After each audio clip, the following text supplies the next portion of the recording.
Hello, welcome to Inspiring Women with ADHD. I am Renee Allen, the host of this podcast, and I'm excited to be back. I have been out of town and have been decluttering like crazy since I got back home, and which I've loved, but it's teaching me a lot about myself and my need to get rid of things and how ADHD plays into it. So I want to talk about some of what I think are the 5 hardest things about decluttering, about organizing, getting rid of things. And one is just getting yourself to do it. Getting yourself to do it. How often have you wanted to clean out a drawer or reorganize something in your life, some space, your desk, whatever it is, and you just can't get yourself to do it? And there are a lot of reasons for that. But some of it is just you can't get it all set up to do it. You might not know what the best plan is, or you have a lot of ideas and you're not sure which one to do. You hem and you haw about it, or you decide, well, I'll need some containers for it, and then you try to figure out which ones are the best or what will fit. And I went through a lot of that this week since I got back from visiting my daughter. Her house is new and it's very clean and it's very organized. And I tend to think I'm somebody who can organize well, but you always get ideas from other people. And I just thought, okay, I need to redo this, I need to redo that. And it wasn't that I was feeling bad about myself in thinking that, but it was just inspiring to think, okay, I could do this too. I could make my pantry, which actually looked pretty good, but it bugged me because there were spots that would just kind of build up from people in our family, the way that we put back the chip bags or whatever. And I thought I need containers for those so they're just not kind of all over on the shelf. And then you don't even see what's there. And then things get overlooked and they get older. And so I just wanted to kind of streamline that process, and planning it out takes some planning, because if you want to get containers for a space, you have to measure your space. You have to figure out which store carries containers that would work for that, whether it's a box or a bin or a little rope container, the cute little cotton containers. I have one under here. And getting out tape measure and all of that takes a lot of work and a lot of effort and some organization.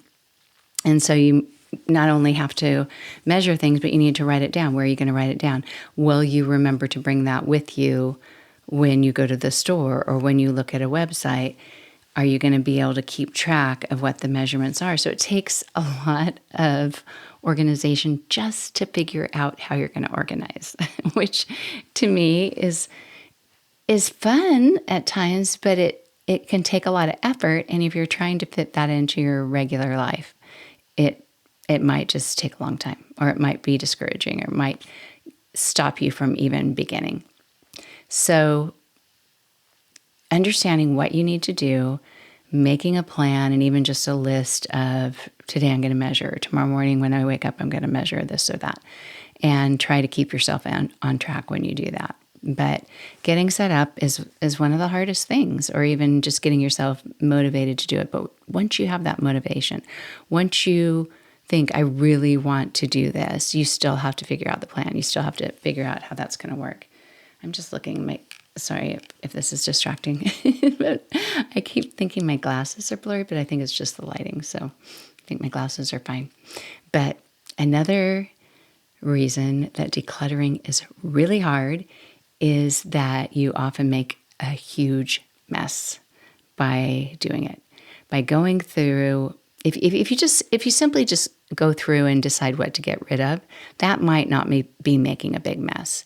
You actually have to grab containers before you do it. You need to have a place to put things so that when you walk out of the room, it's easy to take it out. So deciding whatever that container for the clutter is, could be a box, it could be shopping bags that you've had, not the reusable ones. Well, it could be the reusable ones, but ideally you have something that's more of a throwaway thing that you take that box or you take that plastic bag or paper bag from the grocery store and you fill it up. It could even be a trash bag, but you might have more than one. You might have one for actual trash, one for a thrift store, one for a place to donate books that's different than the thrift store. However many places that you have that many containers, unless you know you're going to get rid of so many things.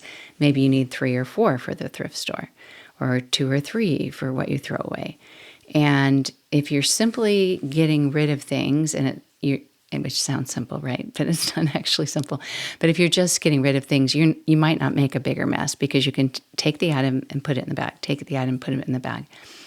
If you are rearranging or cleaning as you go, then that can make a bigger mess, especially if you're deciding to put things in other places. And sometimes the easiest way to deal with stuff is to just throw it all out. So if you have a drawer or something, just take everything from that drawer and put it on the counter or put it in a box or something and then go through. I think the counter's better or the floor's better because you can just see it all. And then you choose what you're going to keep and you take what you're going to throw away or whatever and deal with it. If you have fringe items, like where you don't want to leave the room yet or you're not sure yet, so you just leave it there, that's where the mess can grow.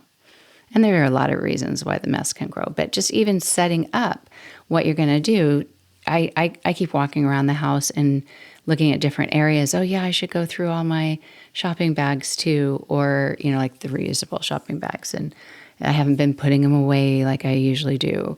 And I need to go through each one and see if there's something in there because there might be something left. There might be some lip balm or something. Sometimes I put other things in a bag besides what I buy. If I'm just going to go in the store and I don't want to bring my whole purse, sometimes I'll just put my wallet in there, put a water bottle or something, and then come back out and forget that something's in there later. So if you have a strange system like that, you might need to go through each item as you're organizing it. Or look through each thing while you're decluttering. If you're going to get rid of purses, check the pockets. Maybe you have something in there. Have you ever bought a purse at a thrift store and you find something in the pocket? I have. I found money in the pocket before. So, that can happen. So it might take some effort to go through things. And I'm sure it's no surprise to you that it makes a bigger mess to go through and organize, because it does. It's like you're making little explosions everywhere you go. It's like you're a child who gets into the toy closet and doesn't just play with one toy, but you're throwing everything out. That's what it looks like sometimes when you declutter. So that can be a derailment. That can make you think, I don't really want to do this, or this is getting hard because it's taking more than one day, or it's taking all week and I'm just making bigger messes. But know that the end is in sight and you can get through that. You can get through that. You can eventually go to those little piles or whatever's left and gather it up and throw it away, or pick a few more things out of it and really just be brutal. I've been trying to be more brutal. Like you really don't need to keep all these random clips and, I don't know, little things from having parties that were like on a little, what do you call it, like a toothpick, little decoration that maybe I'll use for someday, and there's only 3 left. No, I won't. So just get rid of it.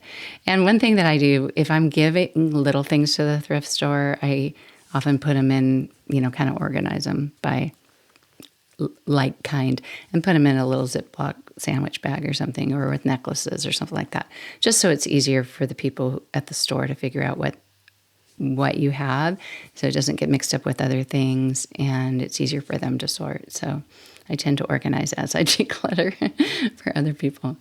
But one obvious, really hard thing about decluttering is the emotional attachment that you might have with things. And or even if you're not attached to it, just having some emotion. It might be fear. It might be, if I get rid of all these things, I might need them later. It might not be something you're attached to. It might be you have a ton of of crayons and you really don't have children in your home anymore or hardly ever will, or when they come, they're really not going to play with that many crayons. Well, I might need this many, or I might need this for later on, or I might need it. I got rid of something the other day that I've hung on to for a long time. It's a clipboard. It's the really old-fashioned clipboard with the metal at the top. And I thought they're really nice to have. Well, when's the last time I've used one? I don't know, like 6, 7 years. I don't know. I don't know. And I just thought that is dumb to think that I need something. It's like some kind of emotion. It's making me think I can't be without this. And it's making me hold on to it. It's getting in the way of that decision. And then you might even have past regrets where you do get rid of something. And then a month later, someone's at your house and they say, oh, do we have a clipboard or whatever? It's just an example. But it's really easy to look at those past regrets and think, I threw something away or I got rid of something right after or I can't even talk sometimes, and right after I needed it. And that will happen. But you can also look at a past regret of having your house have more things in it than you need and dealing with that in the day-to-day. That's something that I regret, is hanging on to things for years when I don't need them and they're getting in the way of me walking into a closet and making an easy decision because I'm not trying to weed through so many other things. And I think that's what's driving me right now to declutter is when I open a closet, when I open the pantry, when I'm going in and I'm already dealing with some decision-making dysfunction, whether it's for what to eat or how to find something. There are things with my executive function that are more challenged now than they have been in a long time. Well, I would say like more so in the last 5 years. And past 10 years too. I really do think that as we get older, our brains aren't functioning as top tier as they once did. And hormonal differences could play a part in that. Aging can play a part of that. But we want to give ourselves every advantage. We want to make it nice and breezy, make it simpler to make it through the day.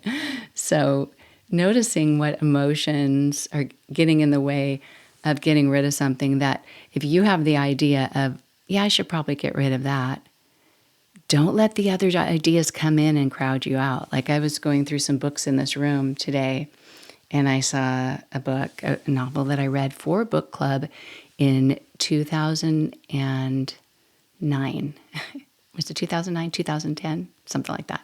Anyway, yeah, it was a fun book. I loved it, and I held on to it, but I know I will never read it again, and I don't even really care about it anymore. But for some reason, I've held on to it, and I looked at it, and I thought, you don't need this book. And I thought, yeah, you're right. This is something else you can add to the bag. I was all excited about it. And as I'm carrying it over to the bag, I start thinking, but you held on to it for a reason, and you might want to read it again. You did love that book club. That was fun. I was realizing that I had all this attachment to it. I had all these second thoughts. And I thought, keep going, keep putting it in the bag, get rid of it. And if you have to give yourself that pep talk to get past those other voices that come in your head, then do it, because the emotions will come up, or just weird thinking. And I think a lot of it could be just a fear of, I think I need this in my life. I think I can't live without it. And you can't live without it.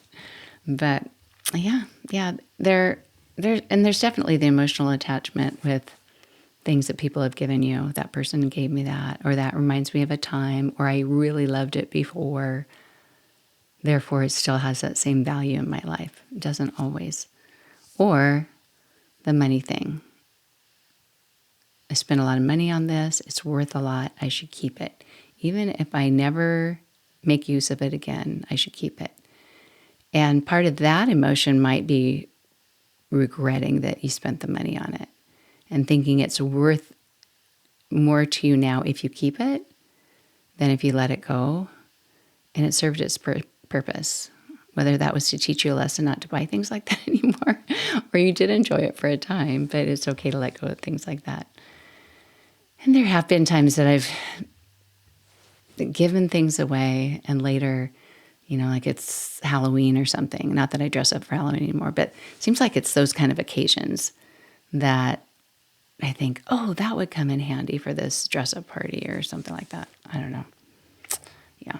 We always need the things. Maybe it's more for my kids that they needed it. But dealing with the leftovers is definitely difficult. Dealing with the emotions that we go through is definitely hard. And yeah, the bigger mess, I guess I have two parts to this. So the bigger mess is the big mess that you make while you're in the process of decluttering. And then dealing with the leftover stuff. To me, those are two different things, because you make this big mess, like you're cleaning out a closet, you take the things out, and your room, your bed, everything is filled up with the stuff as you sort through it. But after you carry things out, a lot of times, at least for me, I have some residual things. And that's when I'm more tired. I don't feel like making those decisions. I can't deal with it at that point. And a lot of times I'll put that in a little container, like a little box or a little bag or something, and say, take care of that later. And if you put it where you can see it, then there's a good chance you'll do that. You'll deal with it. If you don't, there's a good chance you'll find it the next time you're getting rid of stuff. And that's no fun. No fun at all. But the good parts about decluttering, if you don't know, is that you end up with such a better space to live in, to work in, to exist in. And I think it's fun to do. I don't know if you think it's fun to do, but I think it's super energizing. It's very freeing. It very much is like taking some weight off of your shoulders to let go of something that you don't need anymore. And the yoga teacher in me always loves to make parallels with things like that. But that goes with anything in life. Whatever you don't need in life or is causing some issue for you, if you can let go of it, we can't always let go of everything that's causing issues for us, maybe financial burdens or something, but anything that you can let go of, even if it's just a busy, busy schedule and you can take something off of that schedule, that's freeing too. So, yeah, I hope that if you're doing any decluttering this month or this week, that you can just know that you're not the only one that makes a bigger mess when you are trying to sort through things, or you're not the only one who has all these second, third, fourth, fifth thoughts that just keep coming up and thinking, I can't do this, I can't do this. But if you can really get into the groove of doing it, especially if you put on music, podcasts, TV show. I've been watching Survivor seasons in the last 2 days. I've watched 2 whole seasons, past seasons of Survivor, because I started watching it long, long ago, and only 5 seasons in the very beginning. And then I started again last year. And I don't know if all women with ADHD tend to have compulsive behaviors, but I do get deep into things when I'm interested in them. And so that's what I've been doing, is just having it on my phone, in my earbud, on my computer, walking around the house. Even if the computer doesn't follow me or my phone doesn't, because, I lose my phone all the time, I can still hear it in my house and I can still tell what's going on. I don't always have to see the people, but it helps me just focus on what I want to do. And whatever it is that helps you focus. Anyway, I think that's going to be it for tonight, because it's dark. I don't know if you can see out my windows. I've been trying to rearrange in here as I get rid of things. And it left me till Thursday night to make my podcast that I usually make on Mondays. But yeah, I guess that's the other thing that's hard about decluttering, is it does take over your life. It does, for the time that you're doing it. It's a set aside everything else so you can do this. But then once you do, the rest of the life goes a little more smoothly. So I hope that works for you. Let me know if you're getting rid of things this month, this week, and how it's going for you. And I'll be back again next week. Thanks so much for being here. Bye.